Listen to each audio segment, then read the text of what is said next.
This is the Fifth Estate Winning Headlines, your media police post. In this segment, we summarize some of the headlines that you might have missed this morning. But we also take a look at the political pieces that we call cartoons in this country. Today is the 1st of August, 2019, and I am 2J. I am JM. And I am Miss K, your host. Again, in case you missed it, this is Winning Headlines. Before I go to today's headlines, I'd like to remind us all that today is the 1st of August. And 37 years ago, in 1982, there was a failed attempted coup against the government of then-President Daniel Arap Moi by the Kenya Air Forces. I think that we have a very relevant book for us today, so we'll wait until that moment to speak about this further. Today's headlines. The Star, Okoth secret wife emerges as cremation dispute rages.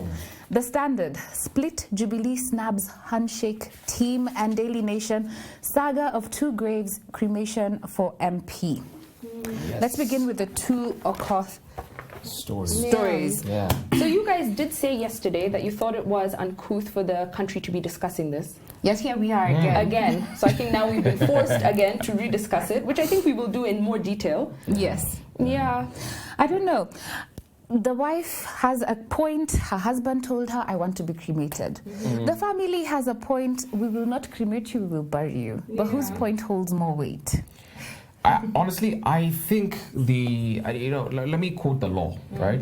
And we are all lawyers, by the way, just so you know. That you know. Section 2 of the Judicature Act says as follows. Section 3(2) rather says, all courts, and that includes the Supreme Court and all other subordinate courts, shall be guided by African customary law in civil cases so far as it is applicable and is not repugnant to justice and morality or inconsistent with any other written law.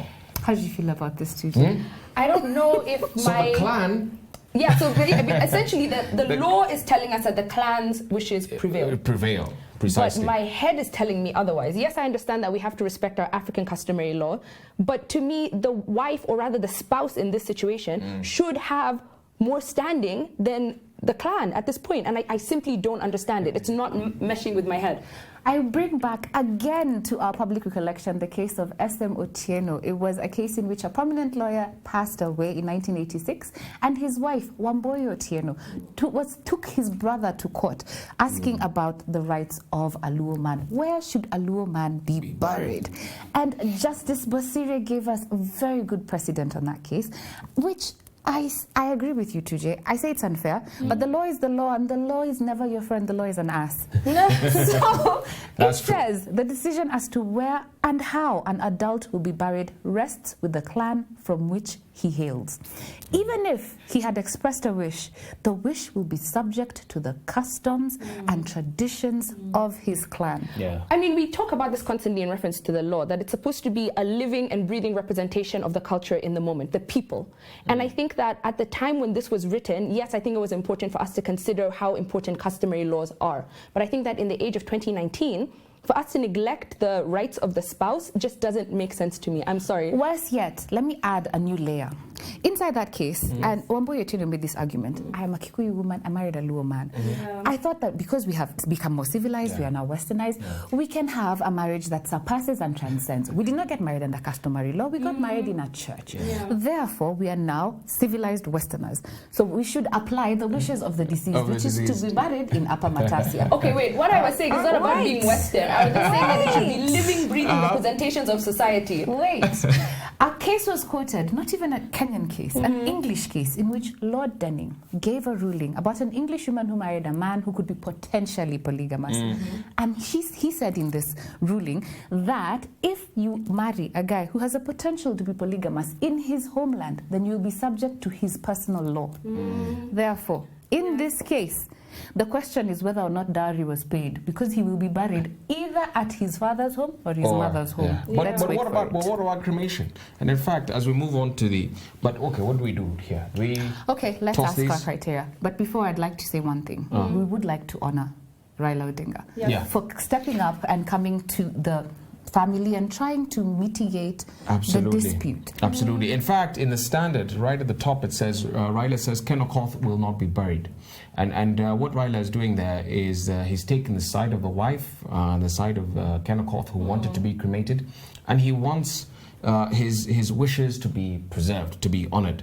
But RAILA, we must also say, I think amongst all the leading politicians in this country, has been the best when it comes to mentoring. And, he has really taken Ken Okoth as his son, under his wing. And that is something that's, I think, commendable. Then again, if I could throw a spanner into the works, I don't think there's such a thing as a free lunch, right? Yeah. Might Raila Odinga have some ulterior motive in appearing right now? With the passing of Ken Okoth, there is now a free seat. Yeah, there's a by-election coming up, is what you're saying. Maybe Raila has some intentions, some ideas of who he would like to place in that seat. He has some children who might want some jobs. I don't know. I'm just going to bring us back to our criteria. We have a 3-part criteria we used to break down the headlines for you. We'll ask ourselves, are these 2 headlines topical, or are they speculative? Are they repetitive, or are they groundbreaking? And are they thoughtful, or just plain lazy? I say we toss the star because it's bordering on salacious. It's a bit of the scandalized. So I think absolutely. Yeah. What do we do? Saga of Two Graves. It's the same story. It's the same story, yeah. Nothing original. Toss that. Yep. So the Standard, Jubilee split. Yeah, what we have here is basically also a recycled story, because this is not anything that is new to us. Yes. We have known that Jubilee is divided. There are those who are pro-Ruto, those who are pro-Uhuru.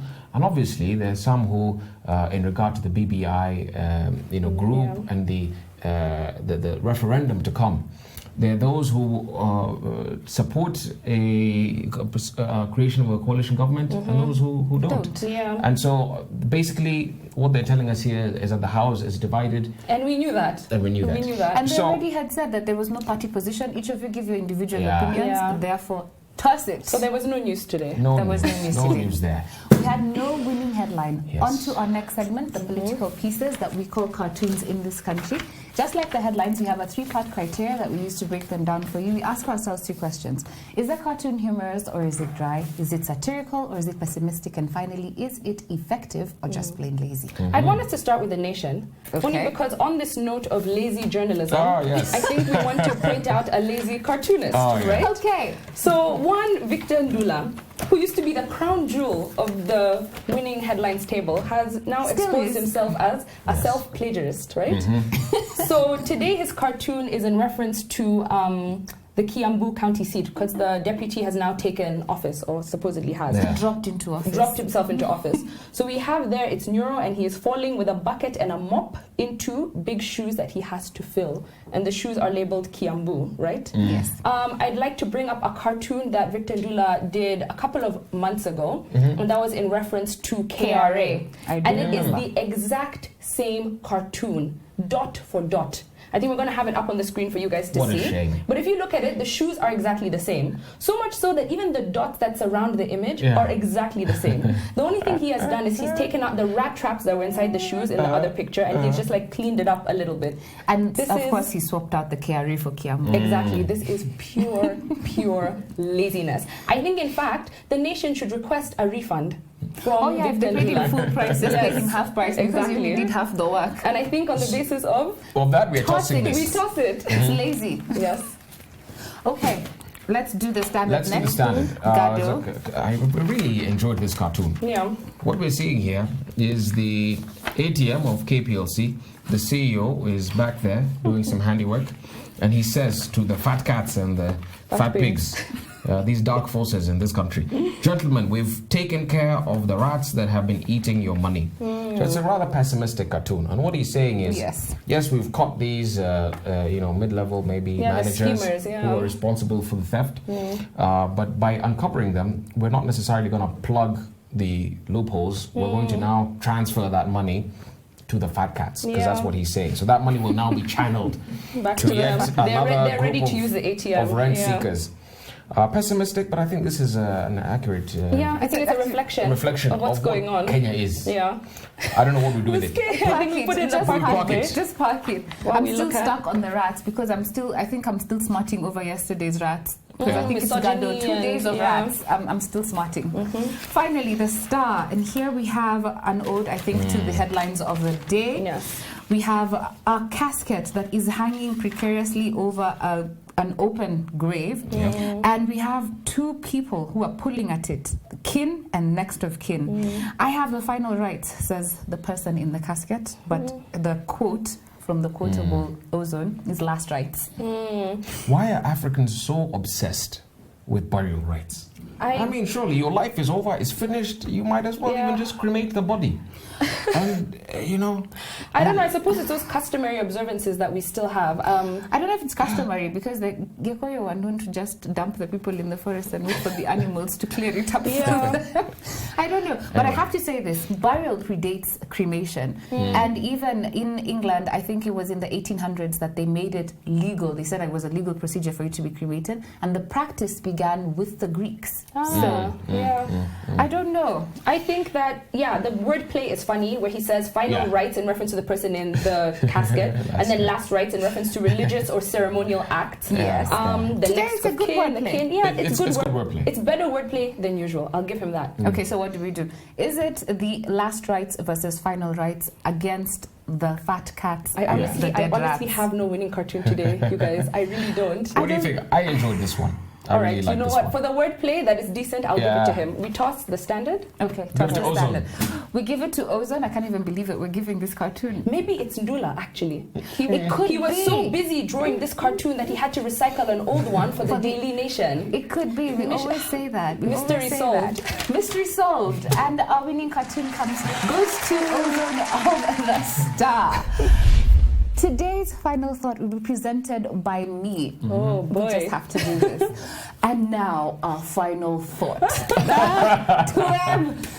Thank you, TJ. This week we've been looking at leadership and trying to understand what it takes to make a good leader. On Monday we began with The Dictator's Handbook by Bruce Demiskita and Alistair Smith, how bad behavior makes for good politics.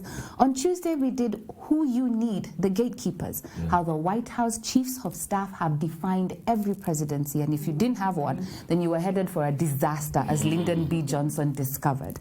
On Wednesday, we did How to Get What You Want, Getting to Yes, Negotiating Agreement Without Giving In, and we came to the conclusion that that is not a good book. It's very idealistic, although it is a classic, as they call it in those fields, but you have to look at it with a whole bucket of salt, and a book of two books actually next to you. The Prince by Niccolo Machiavelli and 48 Laws of Power by Robert Greene. It's too idealistic. Today, I'd like to remind us again, is the 1st of August. We're looking again at the 1982 coup, revisiting what happened 37 years ago. And what a good book to look at it with. We're looking at The True Believer by Eric Hoffer. It's thoughts on the nature of mass movements and what happens when you fail to lead. TJ? This is actually one of my favorite books. I discovered it last year, and I constantly read it all the time and have these fantastic light bulb moments, because he's a very good writer, and he's very insightful the way that he weaves in history and social psychology. So the book was written in 1951, that is 68 years ago, and it is still very, very relevant. But as we were discussing earlier, it's a book that is gathering dust. A lot of people aren't reading it. Or even know about it. Or even know about it until you told me about it. So the book came to prominence when Eisenhower, who became president in 1973, I believe, talked about it and referenced it. And then interestingly, Hillary Clinton gave it to her staffers to read after she lost to Donald Trump in 2016. So yes, we've said that this is a book on the thoughts of the nature of mass movements. So it is a social psychology book where the author discusses the psychological causes of fanaticism. So a fanatic is a person who is filled with excessive or single-minded zeal, especially for an extreme religious or political cause. So in the book, Hoffer seeks to explain what characteristics are common to mass movements and what personalities attach themselves to these movements and how they then end up progressing. So the book, he says, is concerned on mass movements in their active phase. That is when they're at their peak and, you know, all the stuff is going. And this phase is dominated by what he calls the true believer. And this is a man of fanatical faith who is ready to sacrifice his entire life for a holy cause. So the book is divided into 4 parts. The first one is the appeal of mass movements, followed by the potential converts. Those are the people who he's going to look for to get that mass movement going. Momentum. United action and self-sacrifice. And finally, my favorite part, beginning and end. So in Beginning and End, he describes 3 personalities who can take hold of the mass movement and get it going. Okay. So those people are the man of words, the fanatic, and the practical man of action. So he says that mass movements begin with this man of words. They are fault-finding intellectuals.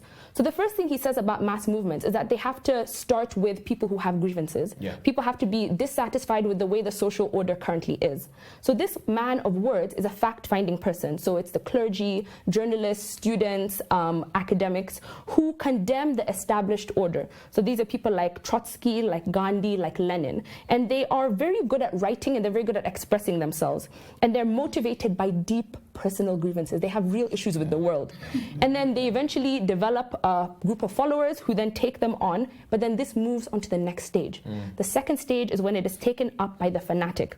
And while the creative man of words finds satisfaction in literature and philosophy and in innovations, this non-creative man, the fanatic, he's crazy. He veers into extremism, and he is distinguished by his viciousness and urge to destroy. These are your Jean-Paul Marat, your Robespierres, your Mussolinis, and your Hitlers. They are crazy, they want to kill, they want to destroy because they are so angry. So they've taken up what the man of words did and they turned it into this fanatic, destructive force. Okay. And then the final place is the man of action. So this man takes this fanatic situation and he tries to institutionalize and legitimize what the people were feeling. And so through this process, through these 3 men, he talks about how a mass movement can begin, how it becomes very angry and destructive, and then how eventually, unfortunately, it ends with this man of words. Sorry, this man of action. I'd like to bring in a book, another book that we should read in conjunction with this one. It's called Revolution, Rebellion, Resistance, The Power of Story by a guy called Eric Selbin. And I want to focus on that power of story because you began with the most important person is a person who begins a revolution. Yes. And this, you said, is a man of words. Yes. And we have to know that people, as we are storytellers, and we use these stories to define ourselves as people, to understand and manage the world in which we live. And one of the things that you need in a revolution, I think, is a good story. Good story. Yeah. So you have to take that frustration, whatever it is, that dissatisfaction that is underlying in the people, and you need that man of words to be able to weave it into an excellent story. Yes. And now this story, this narrative is what is propagated by the fanatic, because the fanatic truly believes this story. And then what the man of action would do is now to ground it into some form of change and rewrite our history. Yes. Absolutely. That's very true. Yeah. And I think that's partly what happened in the 82 coup. You know, there was, for a long time, the sentiment about the country being corrupt. That is true. So there was a whole anti-corruption narrative. And a nemesis that was created in the person of the one-party state president. and so on and so forth. Yeah, captured imagination. But I also want to talk about, this man of action, particularly in the context of Kenya, as it is today. And I want to preach a little bit. Go ahead. So let me begin this way. Get the organs going. Get the organs going. Yes. We're going to the Anglican Church.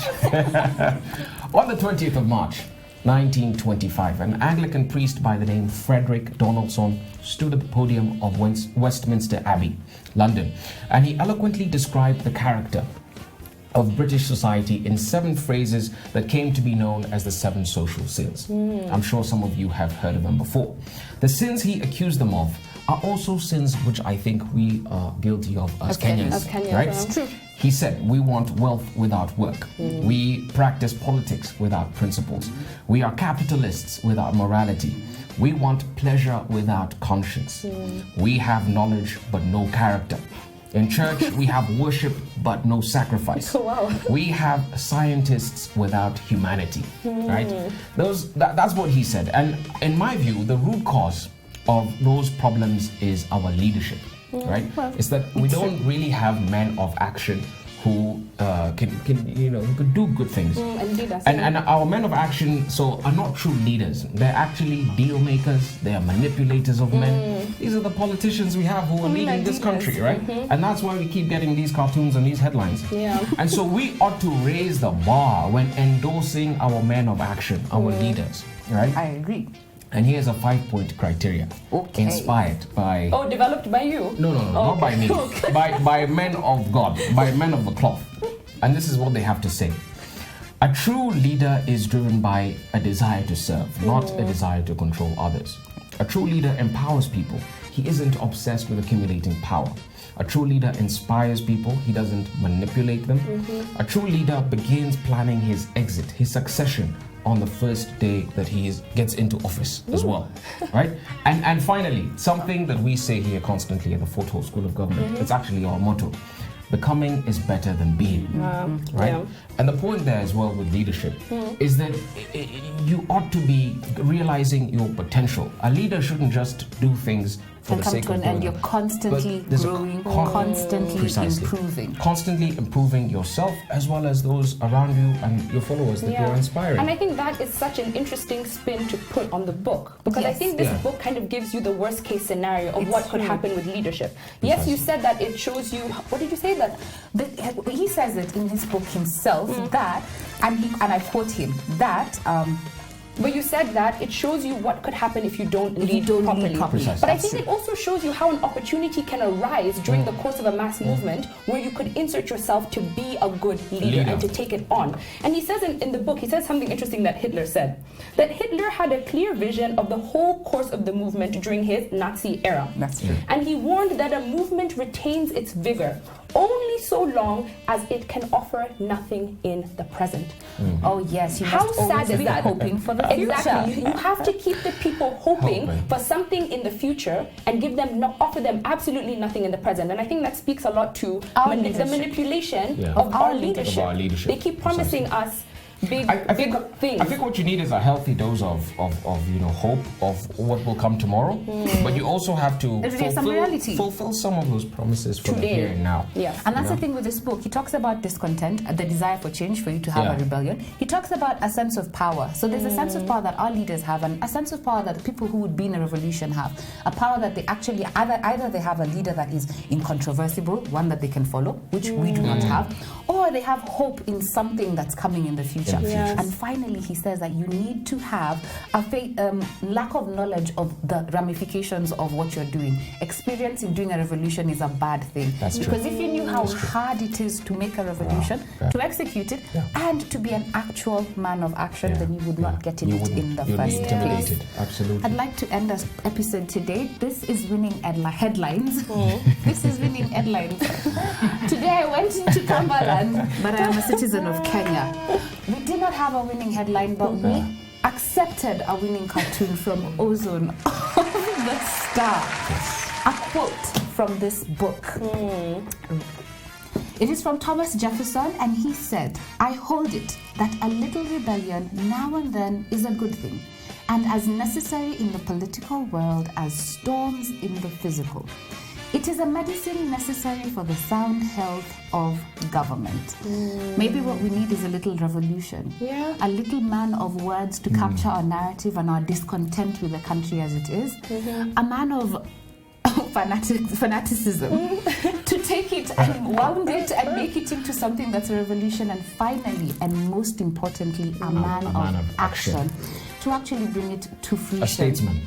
A statesman. A true statesman. A true statesman, absolutely. Don't forget to subscribe to our channel, and don't forget we are on your TV screens. Take a moment to search for us on free-to-air Pang, GoTV, and Star Times. Have a great day. See you tomorrow. And a note, we do Animal Farm tomorrow. Bye-bye.